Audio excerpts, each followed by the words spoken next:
katno, baje, phin, khie. At what time will you wake up?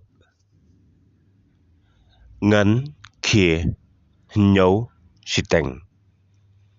I will wake up at 7:30. Ngan, one, shato. I will come there. Ngan, one, but ngan, bam.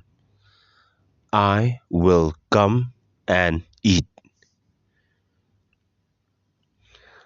Ka bang ka doh. The meat is tasty.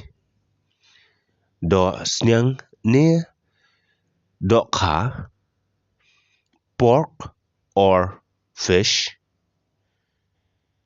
Baroh are ki bang. Both are tasty. Ka ja pan kumno. What about the rice? Bam ban ka sboh. Eat with gravy. Ka bang ka jalie. White rice is tasty.